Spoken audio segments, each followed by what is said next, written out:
Hello there, everyone.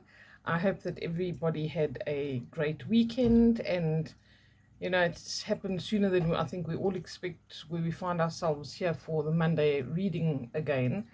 But yes, I hope it finds you in good spirits and in good health. And I thought that this week I would do a tarot reading because I often do oracle readings. But here I think that this deck of cards just deserves some exposure. For those of you who I do readings for quite regularly, you probably would have seen this deck of cards called the Tarot of the Witch's Garden. It's just really lovely with beautiful illustrations, and I'm really enjoying it. So I think that it needs to be put out there and appreciated. So that's what I'm going to be using for the week ahead reading. For those of you who are new here, thank you very, very much for joining us. I do hope this is going to give you some insights and help and guidance for the week ahead. That's what we do here every Monday, and whoever is a regular, thank you very much. I appreciate you. All right, just a couple of little important notes is the 15th is the last of the energy sessions I'll be doing for the year. All right, it's a full moon on the 15th, and that is the last energy sessions for this year. And then also from the 22nd of December until the 7th of January, I will be taking a break, resting my mind, my body, my spirit, so that I can come back with a bang and give you guys the best that I can give you in the new year. All right, so I will be available on an ad hoc basis if you have an emergency of some sort. I know a lot of people do have dilemmas over the holidays, so you can drop me a message if you like. There will be an extra charge for me having to do a reading during my holidays, but I will help and accommodate wherever I can. Okay, so let's see. What we do every week is we ask Spirit to give us a card or two just to give us the energy of the week ahead, the general energy, and then I'll usually ask, what else do we need to know, or is there any action we should take, or anything that we should be aware of. Okay, we're also going through this Mercury retrograde. This does end on the 15th of December as well, so energy sessions on the 15th, end of Mercury retrograde on the 15th. What a better time to set intentions. There isn't one, and to be just like celebrating that Mercury retrograde's over, because I don't usually bother with it too much, but with everything else happening, it has been quite intense. A lot of people being accident prone or having a bit of misfortune in certain areas, so it's important at this time just to stay balanced to the best of your ability. Do some breathing exercises, 5 seconds in, hold for 5 seconds, and release for 5 seconds, and do that 5 times. That's been proven to help with anxiety, high blood pressure, all of the things that we kind of tend to get when we're going through some stuff. Okay, let's just see, please.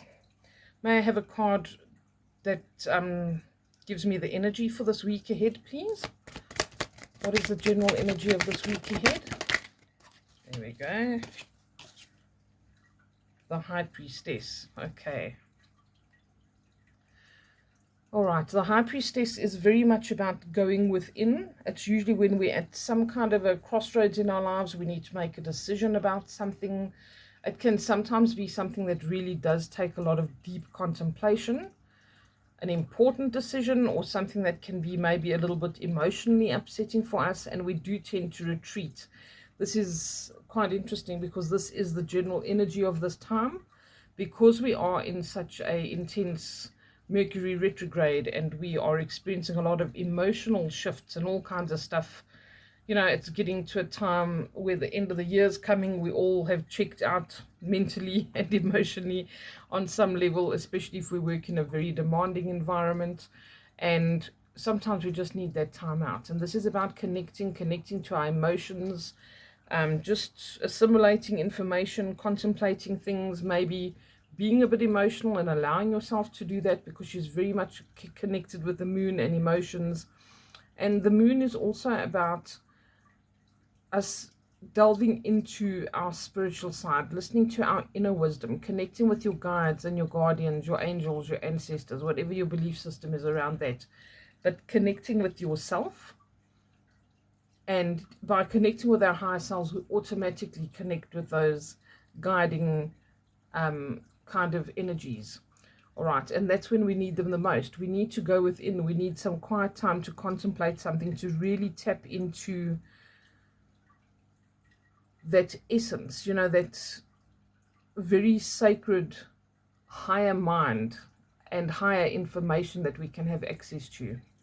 She also does talk about things to do with studying or information that might be coming through to us that can help with an important decision. Maybe you need to make an important decision around education or taking a course or doing something that's going to maybe involve literary skills, something along these lines. But she's very good for that kind of guidance coming through. And if we just quiet and we are still and we are receptive, that's when we are really going to get the best kind of benefit from this energy that's around us. So if you feel like being a bit reclusive, if you feel like you have to withdraw, that's absolutely fine. It's that kind of time where we have to balance positives and negatives and weigh things up sometimes and wait for something maybe, or learn something from a situation. All right, and it's also a good time for us to apply ourselves to things that would be negotiations or contracts, so it might be a time where you withdraw a little bit because you need to make a decision about something. And then once you've made that space for yourself to have that quiet time, you'll want to take action with it and use a skill or an idea that you've had. Okay, so this is really helping you to focus, to visualize on whatever it is that you want to achieve. And it's a kind of a gestation period before those changes take place, because changes are taking place within us and around us just before they kind of are going to move into the physical 3D, and we're going to start witnessing the physical things around that. Okay, interesting. All right. What else do we need to know, or what advice do you have for us for the week ahead, please? What else do we need to know about this week? I'm going to do this very intuitively, so if it's not your typical depictions or meanings, yeah, I feel like, sorry, I didn't even finish my sentence, but I'm going to go with the flow in terms of what the kind of storyline is here. What else do I need to know, please? The Hierophant. I'll show you them all a bit closer for you in a second. I just feel like I need to do... Okay, that's all for that. Okay, I feel like some people could literally be starting something new, like a new school, a new job. Those things are kind of coming in the new year, perhaps. And it's about putting that into action. Having, maybe when you were a bit reluctant, now if you allow yourself to have this quiet time, you're going to have this potential to spring into action and be much more decisive and really confident about the choice you make, perhaps. All right, because when we have the Knight of Swords, this is swords or action, and it's a very assertive kind of energy. It shows also that a long-term condition suddenly changes when we see a knight. It's energy that goes out and energy that comes in. So old energy leaving and us starting new things and not being afraid to take that action. So I feel like this is as a result of this High Priestess energy as well. Mentally preparing yourself, letting the inner changes happen, and then we go with full gusto into the new year.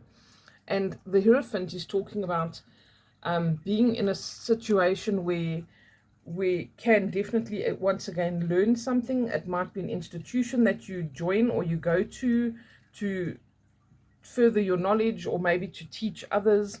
But it's a really good solid kind of energy where there's also just so much to be learned. It's about being open to new things, all right, looking for new ideas and inspiration and all of this, and doing our best to take advantage of that, but also keeping our own strength in terms of our belief systems, our integrity, not letting ourselves kind of be 100% dictated to, or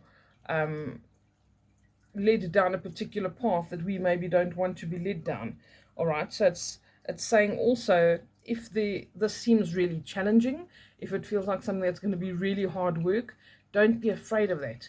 be in a mindset where you're going to overcome. You're not going to be the one who is overcome by the situation. All right, so it's about tapping into that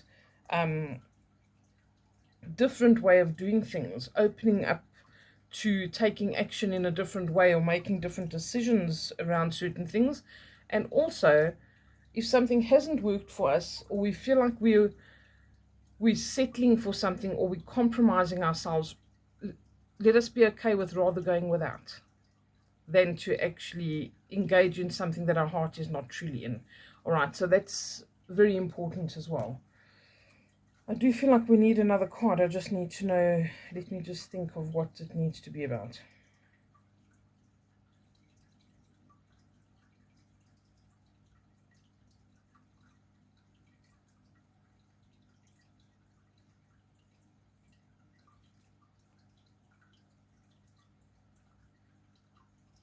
Okay, I'm going to ask what the potential outcome of this situation is. Obviously, this is generic because this is a collective reading, but I'm asking in terms of what is the general outcome in terms of energy. Like, is this energy working towards victory? Is it working towards reformation of something? What is the end goal here? What is the end goal here, or the most likely outcome, please? Nine of Swords. Okay, interesting energy. And a very interesting depiction. Usually this is a woman who's surrounded by swords with her hands bound. She's sometimes tied to a stake, like she's going to be burnt at the stake. And she usually has a blindfold on as well. So this is an interesting depiction, but it also still has this energy of all of these looming little creatures in the dark and all of that. But in the distance, you see the sun coming up. So the Nine of Swords is very much a card to say to us that the things that we fear and we're having sleepless nights about is very likely not going to be the case. All right, it tells us not to worry so much and not to allow to get ourselves, not allow ourselves, sorry, to get into a place where we are letting our thoughts run away with us. And I have to correct myself, sorry, Nine of Swords is not the lady with the swords around her. It's the person who's sitting up in bed with the 9 swords above their heads, and they can't sleep. They're losing sleep over something. They're either worried about themselves, their future, the future of somebody else. They're worried about the future of the world, whatever your concerns are. Maybe it's the future of a relationship, whatever it's pertaining to. This is saying, please don't stress. You know, she might have a terrible night, but this is just going to be for the night. And if she lets her imagination run away with her, she could imagine these little creatures are just the worst things. And she's not actually trapped. The swords are not, you know, kind of caging her in or anything like that. And those little creatures could be quite cute in the daylight. But it's about thinking the worst. And it looks like she's got, yes, it's bees flying at her face. So she's really just not having a good time.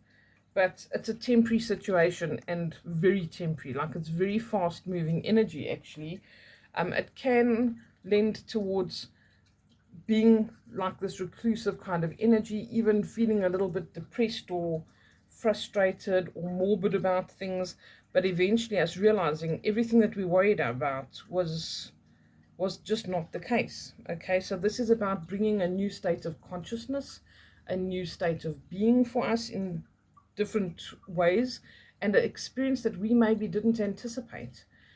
It's almost like we get a surprise as opposed to what we expect the experience to be like, and we think the worst. Okay, and this is saying you might not always be in control of things, but wait for things to just resolve themselves.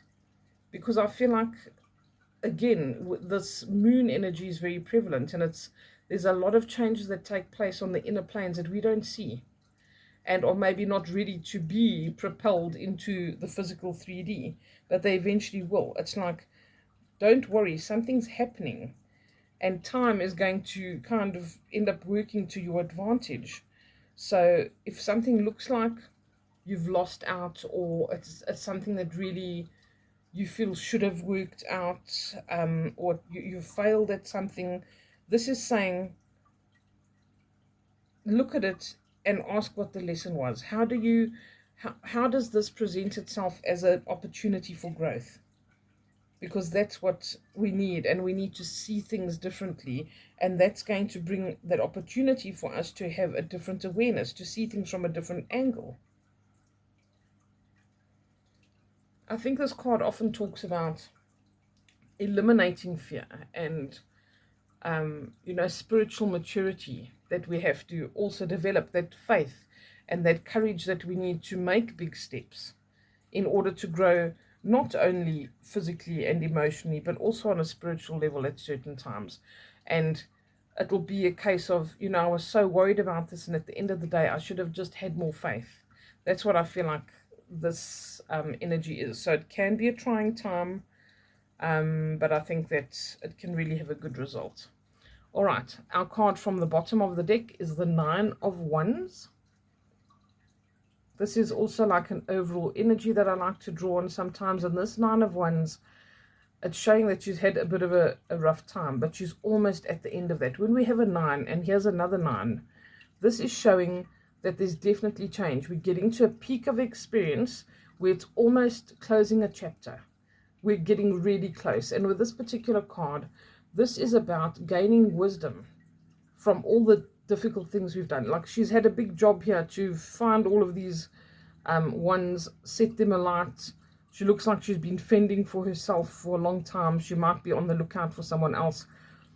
Something's happening. But there's also her coming out of this darker area into this lighter area. And the Nine of Wands is about, yes, you've had pain and suffering and heartache, or something didn't work out, or like I said, it looks like a loss or a disappointment or whatever the case is, but she's now in a position of power because she has that experience.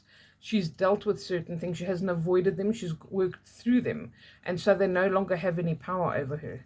So this is that same elimination of fear, not being overcome.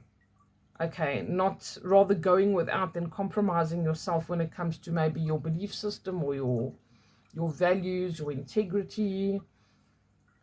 And again, major change in the energy when we see the Knight of Swords. So energy going out, energy coming in. This will be closing of cycles, very much so. And in a very positive way, and putting us in a new level of experience. So that seems quite exciting, actually. I look forward to it. And I wish you all a wonderful week. I hope you don't take too much strain. Please try to keep the faith. Try to breathe and center yourself. Imagine a rod down the center of your body, and if it's a little bit fractured or there's bits of it floating around, take a deep breath, and every breath you breathe those little bits, collect them and let the rod draw them like magnetically back to the center so that you can feel centered again. It takes a few seconds. But if we don't do it, we find ourselves stumbling all over the place, or nicking ourselves, cutting our fingers, or bumping into things, or walking down the hallway and bumping into the wall, because we literally start feeling physically off balance when we are mentally or emotionally off balance. So be very aware of that.